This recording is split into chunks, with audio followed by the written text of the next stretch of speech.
What am I playing? Shadowgate. Damn it.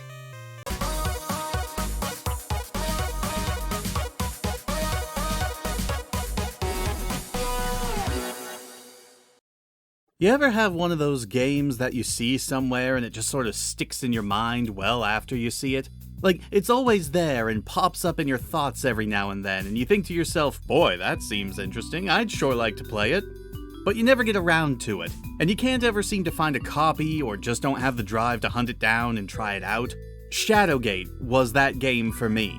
Obviously, I wasn't aware of the game when it first came out. I was -2 years old when Shadowgate was first released, but my introduction to it, believe it or not, was when I was a bit older and had a subscription to Nintendo Power, and saw an issue that covered a port of the game for the Game Boy Color of all things. But it still wouldn't be until many years afterwards when I would get my first taste of the classic adventure game. Not on any of the many PC ports the game had been given up to that point, but of course the good old NES port, released about 2 years after the original version in 1989. When I say Shadowgate is a classic adventure game, I really do mean that, as it is deeply steeped in the traditions, tropes, and pitfalls that come with the genre. The story is pretty straightforward, but a great motivator. You play as what the game refers to as the Seed of Prophecy, destined to go to Castle Shadowgate to stop the evil Warlock Lord from summoning the Behemoth from the bowels of hell itself to lay waste to the world. Of course, no one seems interested in making sure you're properly equipped for the journey, so you're basically dropped off in front of the castle with nothing but the clothes on your back, a torch in your hand, and hopefully a brain in your head. Your task is to navigate your way through the castle, avoid the monsters and traps within, solve the puzzles, and find a way to stop the Warlock Lord. And you do that with what I think is a really nice looking interface. This was during a time when point and click was kind of hard to translate to consoles, since there were often several different commands you had to be able to give your character at any given time. And you had to have access to your inventory most of the time as well. While the look of this interface can seem overwhelming, it's actually pretty well streamlined. You have your main view front and center here, which visually shows you what you're looking at in any given room, and you can move a cursor over everything to click on things and interact with them. You do this in combination with a list of commands below the main screen, commands like open, take, look, and so forth, that will perform those various actions on whatever you click on. To the left of that is a small square that lets you see all of the different directions you can head to go into different rooms, which allows you to avoid having to just point and click on a door in the main view every time you want to move to a new area. On the right-hand side is your inventory, which basically lists every item you've picked up, and I do mean every item. Even items that no longer serve a purpose, or have no purpose, are stored in the inventory when you pick them up. And they don't leave your inventory at any point, which means late in the game, it can actually be a bit of a chore to find what you're looking for, since everything stacks on top of itself, and you have page after page of items to sift through, at least in the NES version. The computer versions had a more visual style of inventory management, similar to the attaché case in Resident Evil 4, or the inventory system in later Ultima games if you ever played those. And figuring out what you need and when is the main challenge of the game. This game relies very heavily on trial and error, and it is incredibly easy to just kick the bucket merely from doing something innocuous, like moving the wrong thing, taking the wrong action, or using the wrong item. And more often than not, there aren't a huge amount of clues that tell you exactly what to do, and what clues or hints you do get are fairly vague and rarely relate to the situation at hand. The NES version even has a built-in hint system that will give you a, still vague, hint about whatever room you're standing in, usually pointing out areas or objects of interest, but even then, it becomes much less useful as the game goes on, to the point that the final third of the game basically just gives you generic encouraging platitudes and doesn't help you at all. But when it comes to this game, not knowing what to do is part of the fun, or the frustration depending on who you are. There are innumerable ways to die in this game, and every single one of them is accompanied by a very descriptive text box letting you know exactly how your adventure came to an end. I'm actually surprised that Nintendo let some of these slip by with how graphic the descriptions are. Sure, there aren't any visual representations of what's happening to you, the worst you get is a visualization of the Grim Reaper after you die, but the description really does manage to put some unpleasant images in your imagination, whether it's being pureed, torn apart, falling from a great height, burning to death, freezing to death, even getting sucked into outer space through a shattered mirror. Oh, Nintendo did actually have one thing changed about the game, but in my opinion, it's actually a bit of an improvement. See, when you die, the Grim Reaper shows up to collect you, and in most versions of the game, he just gives a flat, "Thou art dead," and that's it. But in the NES version of the game, you get, "It is a sad thing that your adventures have ended here," which is far more evocative, and can either be taken as genuinely upsetting, or if you happen to die in a very stupid way, like trying to swim through obviously shark-infested waters, it can almost sound sarcastic or mocking, which is pretty damn funny to me. Unfortunately, while dying in amusing ways can be interesting, it does start to wear thin once it starts preventing you from making any actual progress. The game is rather infamous for using unusual logic in order to make a lot of the puzzles work, and often subverts standard logic for how you're supposed to go about it. Because of how cryptic the clues are and how unhelpful a lot of the item descriptions can be, there are a lot of times where you'll just be using everything on everything in hopes of coming up with a solution, though thankfully the NES game doesn't seem capable of entering a dead state by using the wrong thing at the wrong time. Most of the time it just kills you and has you reset to the room that you were already in, but it can still be annoying. One of my favorite examples of this is this part right here. You come across an underground rope bridge, and when you try to cross it, boom, a troll pops up and demands a toll. Now at this point in the game, you haven't been able to collect any gold coins at any point, which is probably what you're thinking. You probably have to find some gold and give it to him and he will let you across, but nope, he'll still kill you no matter what you offer him. What you're actually supposed to do is just chuck a spear at him that you found way earlier in the game and then you can cross safely. But they actually use this guy twice, believe it or not. He shows up later, spear in hand, still demanding a toll from you, and at this point you do actually have some money you can try giving to him, but you still can't get by him by doing as he asks. He'll still kill you if you try to actually pay the toll, though at least this time it's a bit more understandable. I wouldn't want to work with someone who threw a spear at me either. So to get by him the second time, you actually have to use a magic spell to turn invisible and just outright bypass him altogether. Oh, here's another instance that almost drove me up the wall when I first encountered it. You can pluck torches off the wall all throughout the game to put in your inventory, which are an important mechanic that I'll get to in a second, but there is one specific torch in the game that is different from all the others. It's not different in name, nor is it different in how it looks aside from a couple of white spires around it. Instead, the only hint that this torch is different from the couple dozen of other torches you can pick up throughout the game is the fact that it is listed as a separate item in your inventory, rather than stacking on top of all the other torches. And yeah, it is a necessary item because it's the only thing you can use to kill a wraith that blocks your path much later in the game. Oh yeah, and the torches themselves, let me tell you a bit about them. The game has a hidden time limit function to it, and every time you take an action or do anything, the time limit ticks down by 1.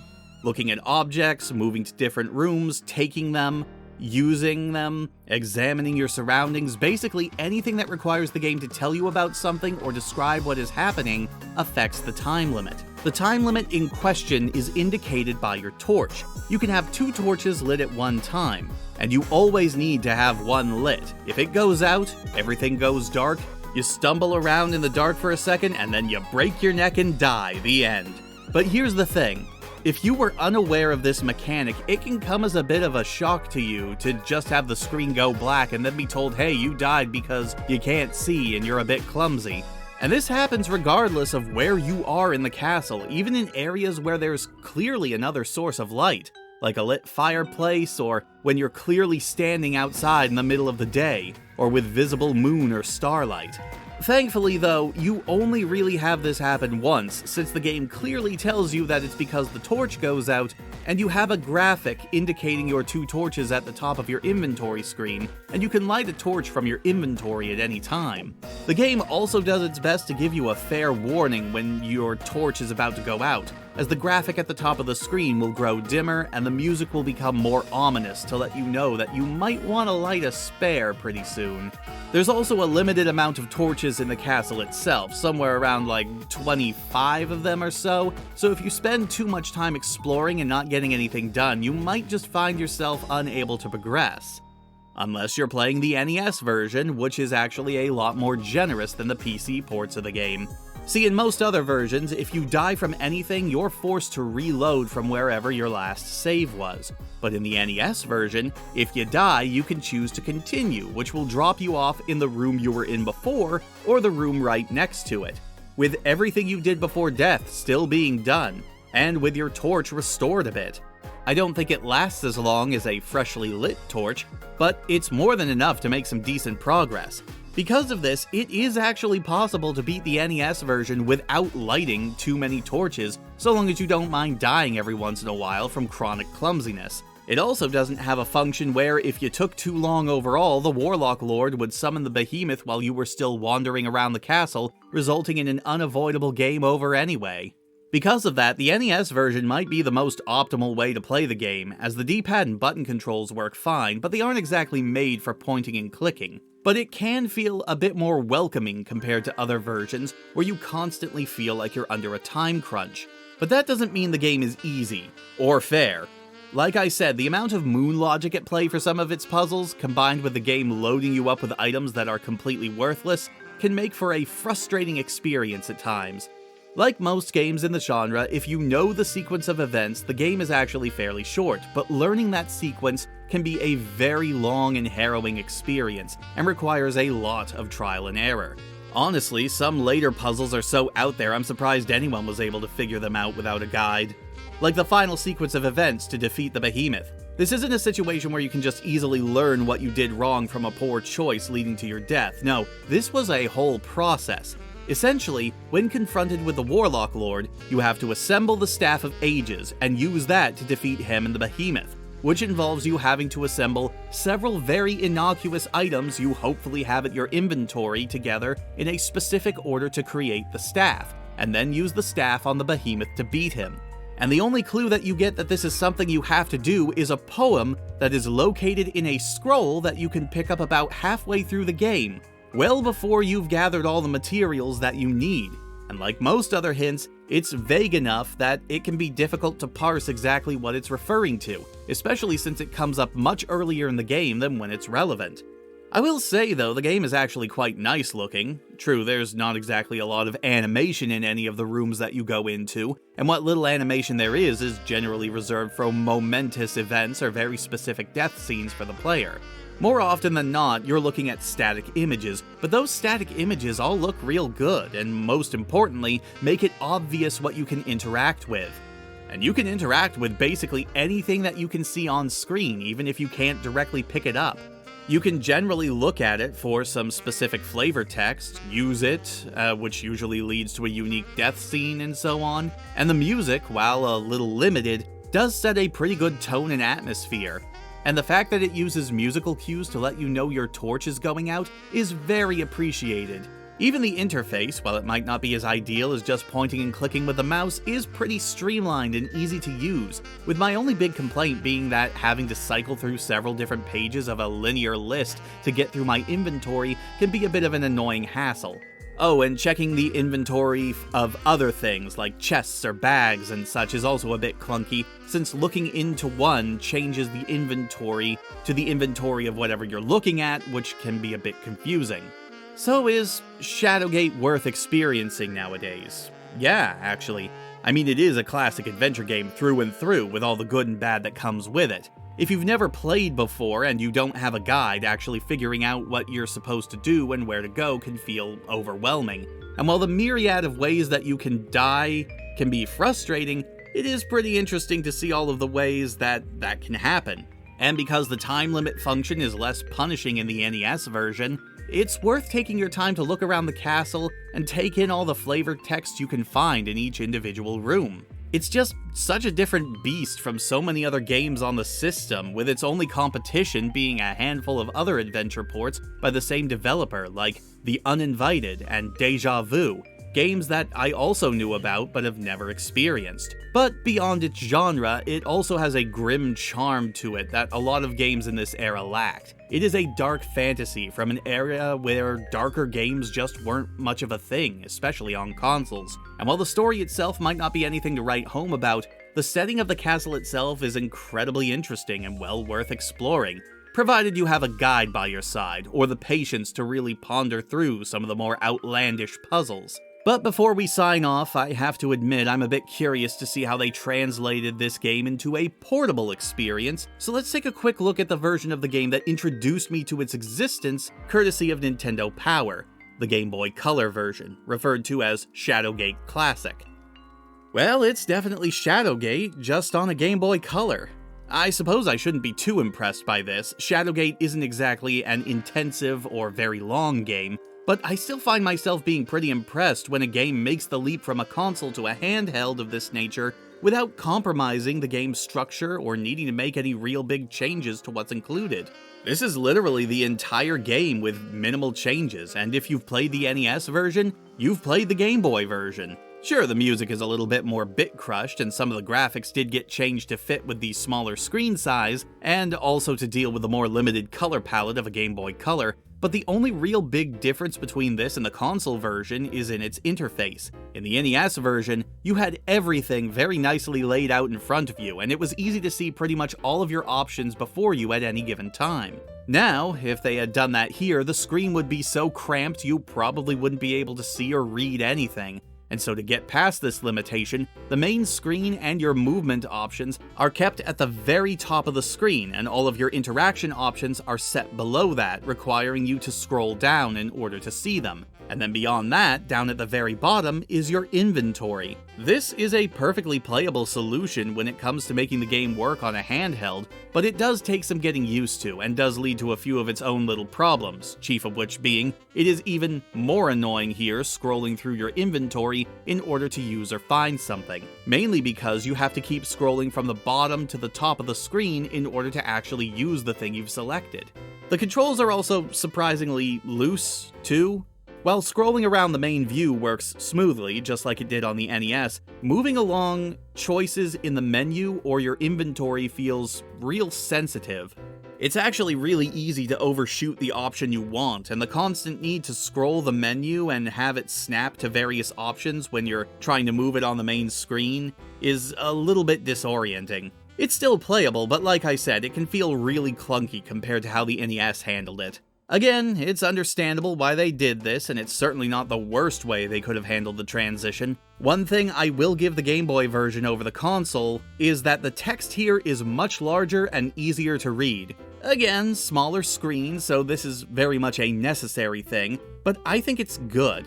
The text is large, legible, and while not all of it can fit on the screen at once most of the time, this is a small price to pay, even if it does have to cover up most of the main screen for you to be able to read it. And the fact it's kept in all of the text, including all of the deaths and witty observations, is very much appreciated. It's all here. Honestly, while I do still think the console version is a better experience overall, just because its interface is a lot less of a hassle, this is still a perfectly fun way to play the game. And of course it had the added benefit of being on a portable console. Games like this tend to lend themselves well to car rides after all. Now I do know that there are more Shadowgate games out there, and maybe I'll cover them down the line, but this video was mostly about me satiating my own curiosity about a game that I've wanted to try out for a long while now. And I've done that, and while I did have my fun with it, most of my enjoyment came from the fact that I had a guide at my side while playing. And this genre generally is not my forte. I've had my fun, but it's not something I'm interested in pursuing beyond the first game, at least at this time. But for now, I don't think it's a shame that this adventure is ending here. I'll see you next time, everyone.